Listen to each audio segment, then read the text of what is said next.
Hey everyone, I'm Laura DeFranco, the CEO of Brave Healer Productions, where we have a mission to wake the world up to what's possible, one brave word at a time. And here today to help me with that mission are some of the amazing authors of a new book we have coming out called Shaman Heart, Turning Pain into Passion and Purpose. Okay, so before I introduce these amazing ladies to you, I want to say a big thank you to Stephanie Urbina Jones and her husband, Jeremy Pager. Thank you guys so much for pulling this author cast together, for your vision for this project that included all of us starting it off in Teotihuacan, Mexico. Like, oh my goodness, I could talk about that for the entire hour today. It was so amazing. Such a profound experience to be with our authors in person, a few of them on Zoom, everyone in the same room doing healing work together that fueled our book. Like, I can't wait to share these amazing, brave words with you all. So thank you, Stephanie and Jeremy, for everything that you've done to pull this together.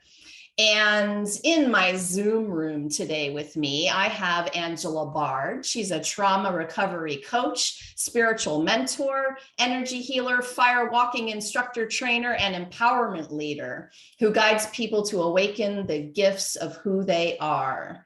Christine Falcon-Daigle is a published writer, yoga teacher, facilitator of women's circles, and for the last decade has supported adults who are serious about change through her work with the Hoffman Institute. I have Kathy Guidi with me. She's a certified shamanic breathwork facilitator, retreat facilitator, Reiki master, and spiritual mentor who is the co-creator and steward of Birdsong Retreat Sanctuary in New Zealand, where she organizes and hosts small boutique wellness retreats. And Tina Green is a life coach who assists women to love their bodies and themselves by exposing the roots of their shame so healing can happen. Y'all are badasses. I am so honored to be here with you guys today. We're starting the party with Angela. You ready to tell us about your amazing chapter? I sure am. All right. So my chapter is chapter 14, Rooted in Prayer. A unique, powerful medicine for surviving depression. And for me, I picked this one scene. I narrowed down to one scene of my life that was really a big shift, a big breaking point in my life of how I was living my life. I remember growing up always feeling, when I was really young, really joyful and playful. And I, looking back, began making these agreements of how I should be in order to be accepted and in order to fit in with other people and to find love and find worthiness. And so I started living my life from those agreements in hope to be accepted and to find that love. And the whole time I was just going against myself and really going against who I wanted to be and what I wanted to do in this world.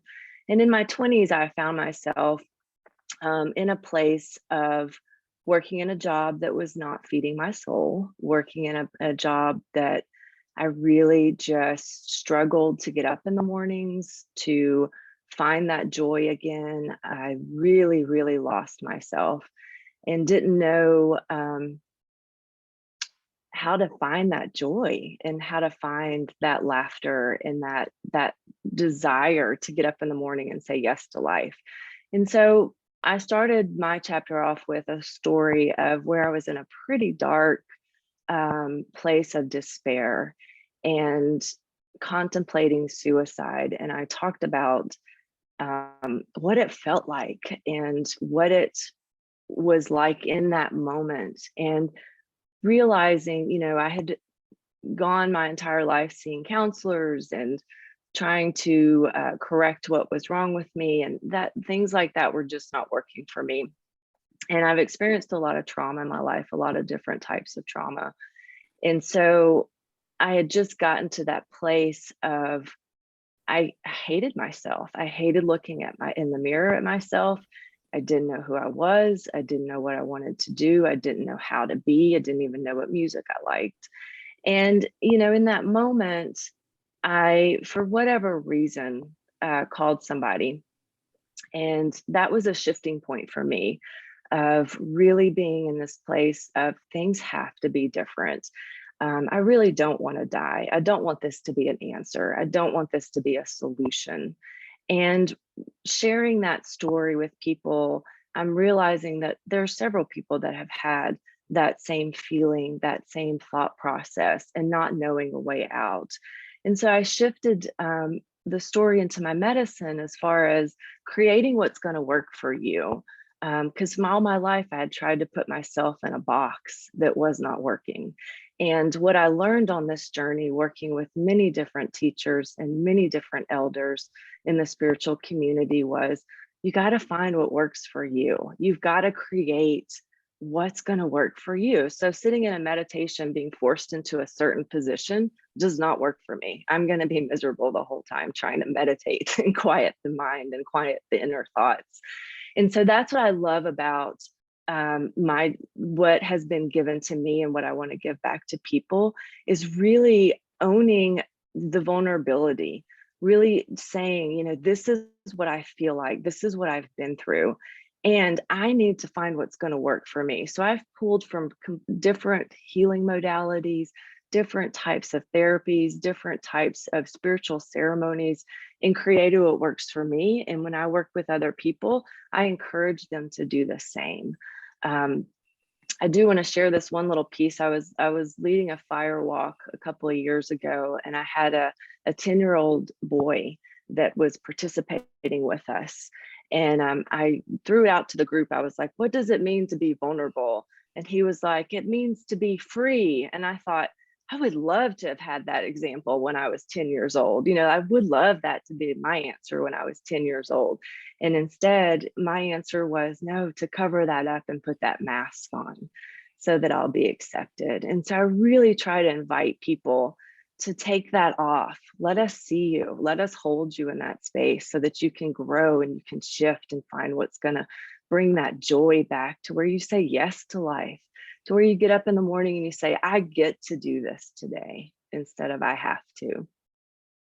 Yes, thank you so much for that. I think that one of the biggest things there for me that I'm hearing and you're helping me remember is that there's so many different paths and you will find one that works. And I think that one of the things we do, you all have done in your chapters and also just being here to talk about it today, is you're helping people feel hope. They may have tried 20 different things, Angela, and they're like, nothing is working. What might you say to that person? For me, it was literally getting up off the bathroom floor and trying one more time. Me in that moment, the night that I talk about, was like dialing that phone number one more time. I've also noticed on this path, like things are going to continuously come back around and we meet them on a different level. We meet them with a different spiritual energy. And it's like, okay, so that wasn't working for me anymore. Let me try this. Let me reach out and get some ideas from somebody else. Let me figure out how to sit still, connect with myself, and see what I really need in this moment, because it's different from day to day. It's not the same for me every day. Thank you. I think people are going to need to hear that. Just make one more call. Just try one more time. You just have to try one more time. I think that that's something so simple that maybe we take for granted, that you just have to do it one more time. No, don't give up. Christine, tell us about your amazing chapter. First, I just want to say how grateful and honored I feel to be here with this screen of phenomenal women. You're all just amazing. And Angela, I related so much to what you just shared about your chapter, and it took me back to the place, like the very day in my life where my chapter, which is titled Harnessing the Power of Anger. The story that I write about in that chapter is one that I felt a lot of shame about, and it was hard for me to share because at that point I had been living a life that felt like it looked good on the outside, like I had done everything everybody told me I was supposed to do my whole life that would make me happy. And I was living a lie. And deep down, I knew it. Someplace inside me, I knew that I wasn't living my most authentic life. And the scene in my chapter, which I used to illustrate the point that no matter how much I had done to, leave my life behind. I left home when I was 17 and I never looked back. And, I had a lot of pain and a lot of shame about what I lived with growing up and where I came from. And I had been angry at my father for 20 years. I hadn't talked to him in 20 years. And as far as I was concerned, he was dead to me. And I didn't realize that I was carrying that anger into everything I did, no matter how much talk therapy I did, or, years I had spent going to 12-step meetings and in recovery, and just all the various modalities, like, we were talking about. I still had so much anger, and it was something that was hardwired into my body. So despite the fact that I knew what my issues were, and I knew what my trauma was, and I knew where I came from, and I really wanted to have a different life and offer my daughter a different life, it still wasn't enough. And it was a very humbling scene to share, and story to remember. And it's also the thing that led me to my Hoffman process, which for me was the quantum leap in my healing. It was the thing that once and for all allowed me to forgive not only my father and my parents, because they were just, human beings doing the best that they could with what they had learned, but to forgive myself. And that changed everything. So I appreciated the pieces in your story about that. And of course, there are going to be people who resonate with, how they talk a lot about the mother wound. Well, there's the father wound, there's the mother wound, there could be a sister wound. I mean, right? There's all these kinds of things that happen to us. But I resonated with that in terms of what had been going on with my own dad in my own life. And something you said a minute ago about carrying it into everything really struck me just now. I wonder if you would just talk about that for another minute in terms of why it's important to recognize that. Sure. Well, at Hoffman, I learned that, the things that we live with, especially before the age of 7, we don't have an intellect yet. So that intellectual part, that part that's responsible for knowing better or knowing what it is that, is our trigger, like that doesn't even exist yet. We're just like a little sponge absorbing the energy of our home and our atmosphere that we grow up in. So, my dad, who was, very wounded as well. He had been in Vietnam. He was raised by parents who'd been in World War II. I come from a long line of veterans. And so, on the one hand, I had this dad who was like ready to fight, like he was just always on guard, always had to have an enemy, a lot of patterns around war and fighting and being on the defensive. And then I had another parent who was completely, I don't want to say incapable, but there was a numbness there. So she, I was raised in a culture and in a home where women just don't get angry. We're supposed to, be a little subservient and kind of like the good little dutiful wife and take care of everyone. And so I didn't really understand that anger is a natural part of being human. And I didn't have a very healthy model for expressing anger. So, I either sucked it up and, it would come out in passive aggressive ways, like the cold shoulder, which is kind of what I learned from my mom. If she was mad, you knew it because she didn't talk to you and everything was fine, but she'd pretend like, nothing was wrong, but you could tell. And so I had that, or I had the opposite, and that wasn't working for me anymore. Yeah. Oh my goodness. And that's a topic we could talk about all day today, couldn't we? Yes, it's a loaded one. Thank you. And thank you for writing such a beautiful chapter. Kathy, you are up next. Tell us about your amazing chapter. Okay, I wrote chapter 9, excuse me, mantra, mudra, and more, staying connected to your higher self during times of crisis. And I have to say, it was all a surprise at what actually came through when I talked to Stephanie 6 months ago about joining on this collaboration. I had this great idea of what story I wanted to write. I'd been thinking about it. And then as we got closer to the energy of doing the book, back in December, I was on a weekend retreat and we were doing deep journey work. And I ended up going in my journey, like right into the darkest crevice of my heart. And, you know, it wanted to speak to me right then. And, you know, things that I'd known and issues in my life that I'd been kind of just trying to keep suppressed. And this whole dialogue I had with sort of my higher self, my other self, came up, and it was just like, okay, you know, like, you're not really happy. There's issues with your marriage. There's issues with you living on your beautiful piece of land. And you can either suffer along and kind of keep hitting these highs and lows, or are you ready to deal with this now? And that was a big shock. And it also was the energy that needed to come through, and finding the courage and just going like, yeah, I'm going to write this story as I'm in my story. And so it's a sharing of some of my wisdom that I've had to really dig down deep into to navigate this, because it's my foundation of my life is up for change right now. And while I don't like to use the word divorce, I actually don't know if divorce is coming.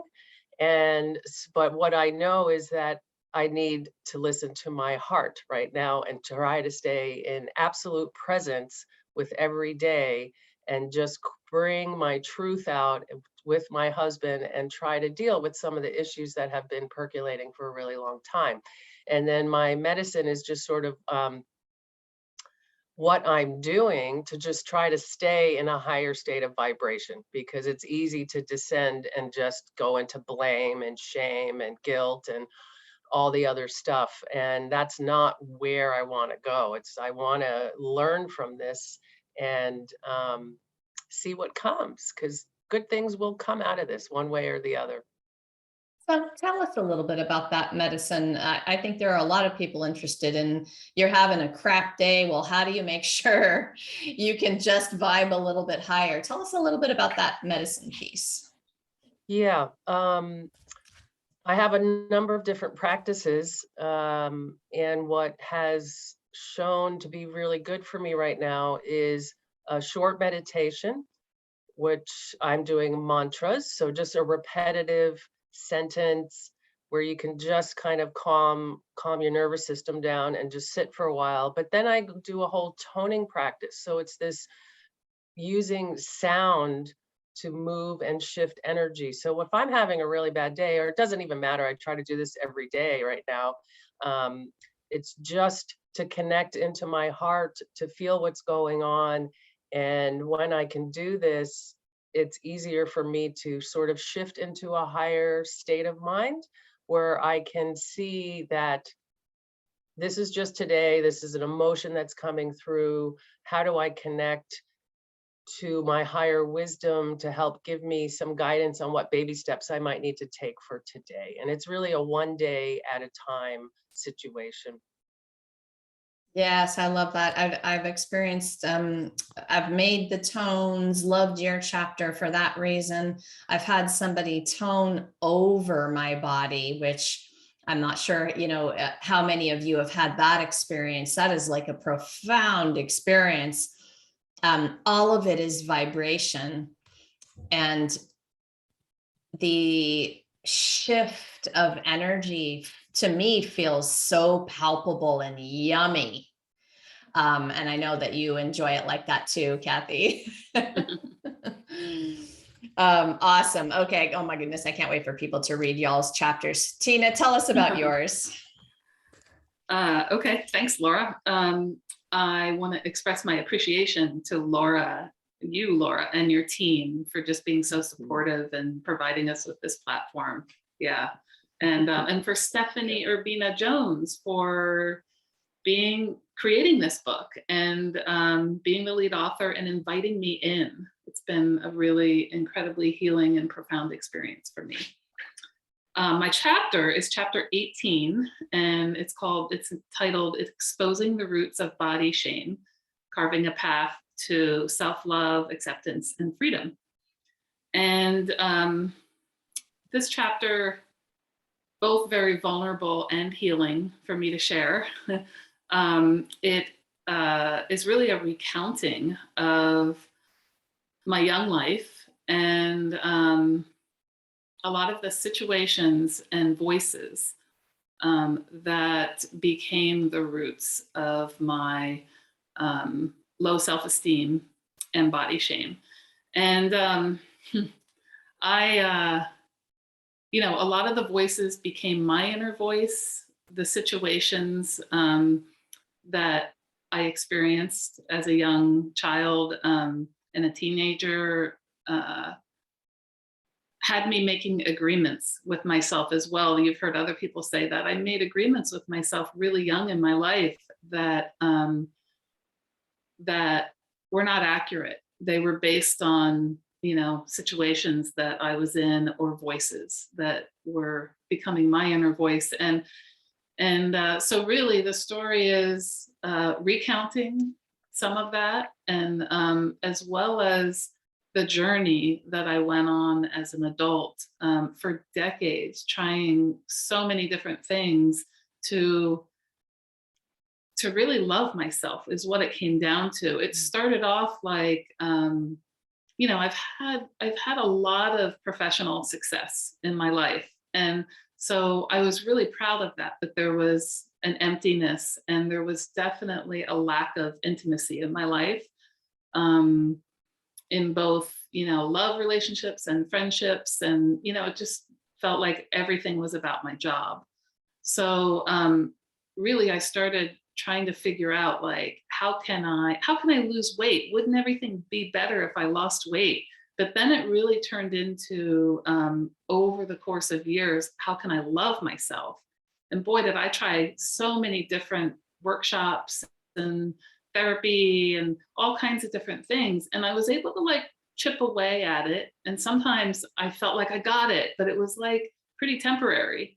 And, but I got benefit from all those things. I learned a lot along the way. But I was able to find the work for me that helped me become aware of these roots of my low self-esteem and body shame. And really, that's when I was able to start healing.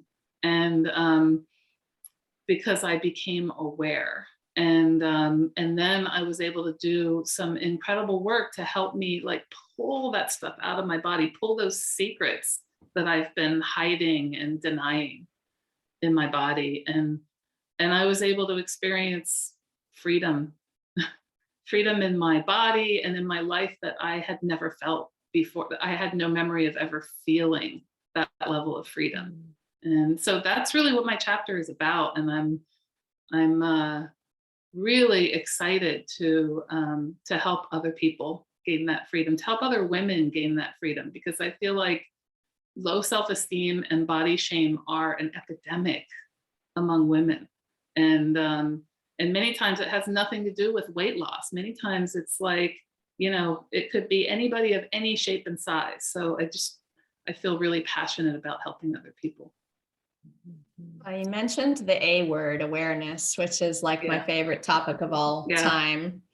And you all are really gifting people these moments of awareness with your words in the book. And today, just talking about the topics.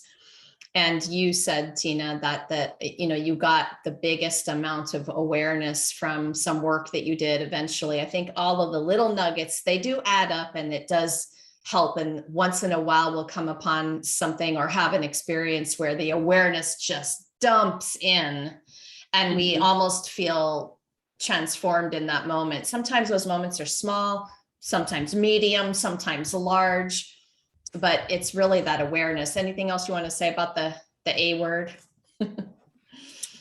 Yeah, I mean, what else do I want to say about awareness? It is, yes, I do want to say something about it. So I've gone through many exercises over my life where people have asked me questions about my past and wanted to know more about me, people that I was working with, like therapists or, a life coach or somebody. And I would tell them what I wanted them to know, and I think the level of awareness that it took for me to heal is to really be honest with myself and really be able to speak some of the things that happened in my life, or some of the voices that I heard that I wasn't willing to speak up about. So I think for me, awareness was about dropping denial or dropping minimizing situations that happened, and really being willing to speak the truth about those roots, about those situations and voices. Yes, awesome. Oh my goodness. I love listening to all of you talk about what you do and the beautiful, brave words in your chapter. Thank you all so much. I've said it to every group. I'll say it to you guys. You're master teachers, and you sit down with people every day and you help them, guide them, do this thing with them. But it's quite another thing to then be challenged to put that into a book in writing and give the reader that experience. And you all did this so masterfully. And I really appreciate you taking on the challenge. Saying yes to this was one thing. Maybe you didn't know what you were getting into a little bit until you got there and, accepted the challenge. But I appreciate all of you for doing that. So, Christine, I want to ask you this next question first. And I've asked this to every one of our groups just because it makes sense to ask this question. What does it mean for you to have a shaman heart? To me, means just a recognition and an awareness that everything is energy, everything, and every thought, everyone I encounter, every living being, everything, the trees, just that I'm living in a world that is made up of energy, and that I am dreaming the dream of my own life, and harnessing my imagination, my thoughts, my awareness, everything, so that I can dream the dream that I want to see for myself and also for the world. So, there's an element of, I don't want to say magic, because it's mysterious. It's a mysterious thing that's happening here. We're all part of something so much larger than I ever knew. And when I woke up to that reality and that awareness, it changed my life. I love that. It is magical and mysterious. I'll take both of the M words there. Yes. Thank you, Christine. Okay, Kathy, how about you? Add what it means for you to have or practice having a shaman heart.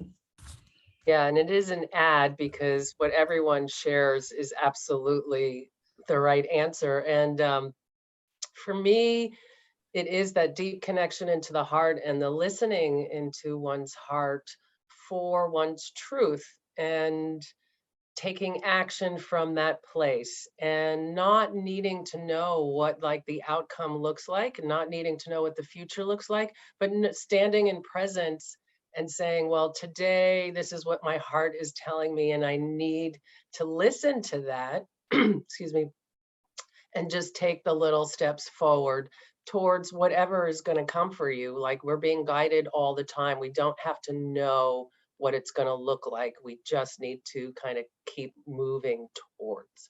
And that is like the path towards wholeness requires these baby steps for the healing to come through, and for us to find that love and that joy that's there all the time. But we've covered it. A lot of us have covered it up. Yes, I love that too. Thank you. And you're right. It's always and what she said, and it's like, it's so hard to go third and fourth, you guys. So Tina, do your best. Tell me your version of this. What's it like for you to have a shaman heart? For me, it's kind of a mindset for me. Not kind of, it is a mindset for me. It's really looking at going into my wounds and making them my medicine. And now that I have done that with some really core wounds for me, and experienced the level of freedom that I have, I get excited now about going into my wounds. It's like fun, even though it's hard. And not even just wounds, it's also like when challenges come up in life, like this is how I approach them. Like if a personality is really difficult for me, I kind of, when I notice that I'm like, I kind of step back and I'm like, what is it about that person that's my medicine? What is it do I need to learn from this? And I kind of have been approaching everything like that. So that is sort of my mindset of being a shaman heart, is looking at my wounds and going into them and making them my medicine. I mean, the ability to think of that as an opportunity is badass, right. Like you have to have other level mindset for that. That's right. Really, really awesome. All right, Angela, how about you? What's your version of this? Definitely what everybody else has said, but also I think for me, it's really awakening and remembering and reclaiming who I am, the essence of who I am. And when I say that, I mean embracing all of the duality of being a spiritual person and being a human.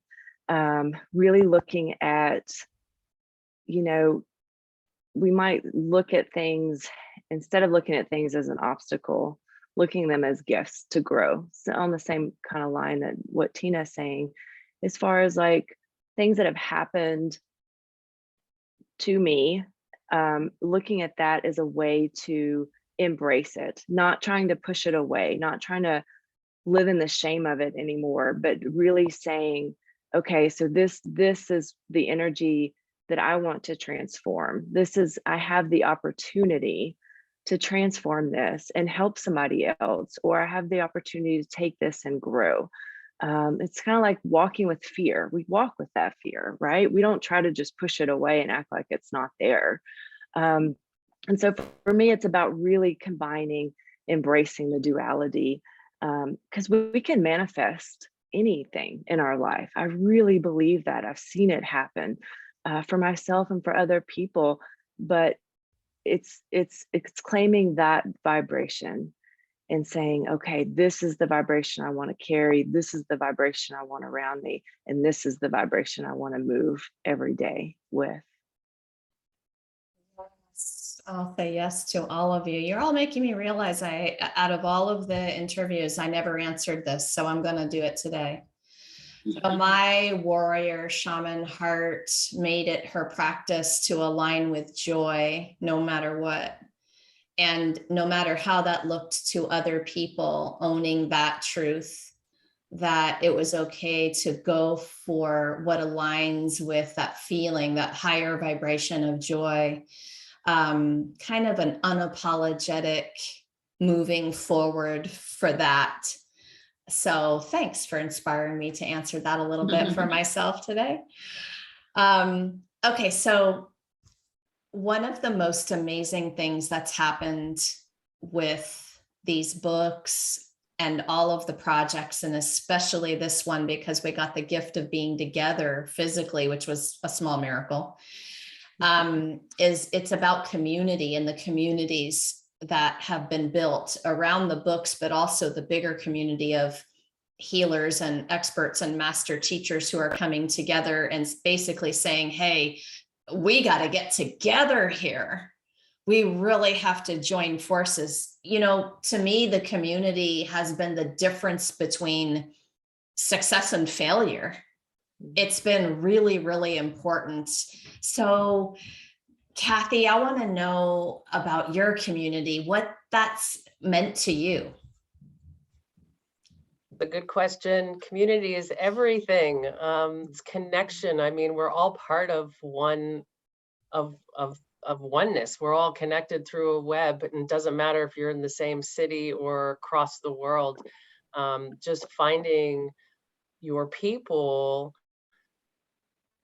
where you can just be together, be yourself, share your truth, share your stories, and know you're not alone, and that we're all connected in one way or the other. So I have my micro community that's in my little village. I have my bigger community that might be here in New Zealand. And then I have this awesome connection with people around the world from doing projects like this and other things.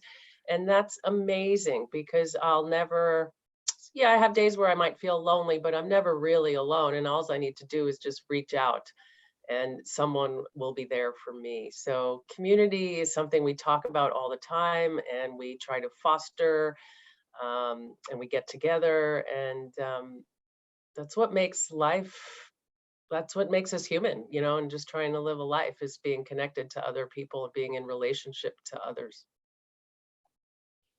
Dana, what would you add about this? What has the community meant to you?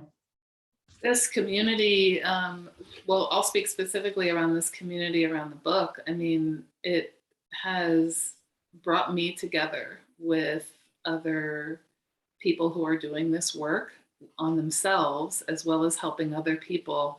And, you know, the journey that we took in Teotihuacan, Mexico was so profound and so connecting that I feel like, and including the people who were on Zoom, there were a few, I feel like I could pick up the phone and call every single person that was involved with this book and just talk to them about whatever, you know, if I needed support on something, or if I had a question, or if I just wanted to say hi, like it's that connection. And it's so important when you're doing hard work like this. And it's just important, especially in times like this, to feel connected to a group of people who are looking to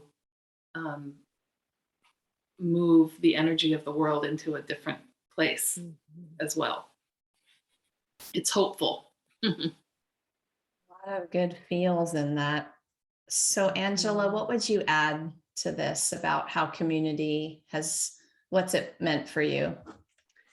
So community is definitely a lifeline for me. And I see that on many different levels. As far as, I agree with what everybody has said, you know, I could reach out to anybody if I needed if I was struggling, if I needed a cheerleader, if I needed someone to give me some really honest feedback too, of like, you know what, it's time that you do this, or it's time for you to share this type of medicine, you know, like just that place of really supporting. And what I love the most about this community is that I feel like we're all willing to do our own work, you know, because the work, and I use that in quotes because it doesn't stop.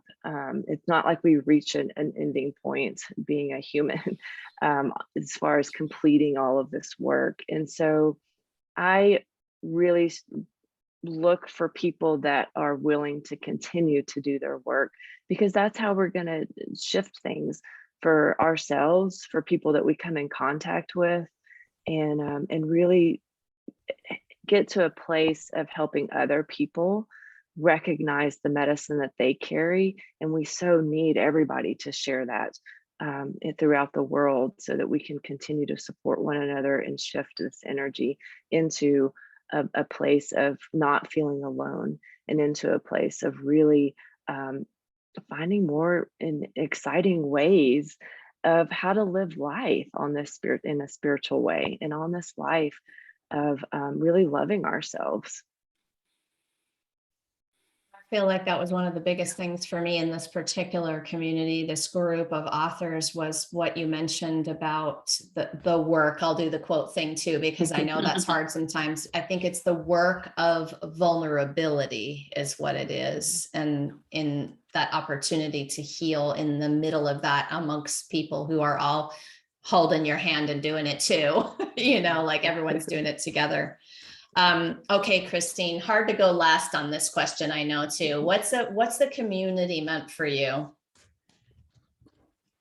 As I was listening to everyone share and answer the question, I realized how ancient community is. You know, it's an integral part of our humanity. And we all have a family. We all have a larger, you know, community. We used to be organized in clans, and, you know, as we've spread out all over the planet now with technology, you know, we're a global community. And I'm also aware as a multidimensional being, and, you know, having a sense of other dimensions and things like that, there's a lot of beings, and you know, I have my ancestors are with me all the time, and I communicate with them through dreams and visions and in meditation. And so I envision our community as something that is more like a web, and we're all a very important part of this web. And there's no part of the web that can be taken away without affecting the whole. And so, I don't know, just the awareness that there's no beginning and no end, you know, it's like that perfect, it's the serpent, you know, birth, death, rebirth. It's like none of us is getting out of this alive. And I happen to believe that we come back time and time again. You know, energy is never destroyed. And so building a community that's going to help you is like it's like a life support system. And I can't imagine doing life without it now. I used to believe that I was all alone and I had to tough it out and just, you know, this rugged individualism, and that's complete garbage. That doesn't work for me anymore. And I'm sad that I suffered for so long thinking that I was all alone. And if this book reaches one person and saves one person who feels like, you know, they have to do it all alone, or that they're the only one that feels this way, our job is done. Yes. Oh my goodness, for sure. And it will. It'll be, you're creating that right now by being here and sharing, all of you, that one person. And that is such a fabulous transition to this last question I'm going to ask all of you. Tina, you're first for this. So, you know, that one person who might be listening, and they just needed a very simple entry point to step onto the journey with. And I know all of you could list 100 ways, tools, 100 ways to, you know, practice. But what piece of advice would you give someone who might just be stepping on the journey for the first time as a beginning entry point today? I would say a really easy step that I find really powerful. It kind of gives me the tinglies right here when I do it, and it's really easy to do, is I take a walk every morning, and I put my earbuds on, and I have my streaming service, and I find a daily affirmations playlist for self-love. There's so many of them out there, and I have my favorite one, but there's so many of them. And you can just listen to that while you walk. And I've had times where it's made me cry. Most of the time it makes me feel like just happy in my chest. And I feel like that's a really good first step that's easy and can bring up a little bit of self-love in you. Definitely. Thank you for that. How about you, Angela? What's yours? I think for me, I would say to someone, if you're struggling, if you're feeling lonely, if you want things to be different, it's always taking, for me, it's always taking those 3 deep breaths. We teach that with the firewalking, and just saying yes, trying to find that courage to just say yes to something different. Try something different. If that doesn't work, try something else. For me, it really is about taking those 3 deep breaths, knowing that the energy that I'm feeling in this moment will shift as long as I keep breathing. When I stop breathing, the energy stops moving. And I did that for many years. And so I would just really encourage you to just pause for a moment, take 3 deep breaths and say yes. Beautiful. Christine, what's your version of this? I would have to say, take a leap of faith.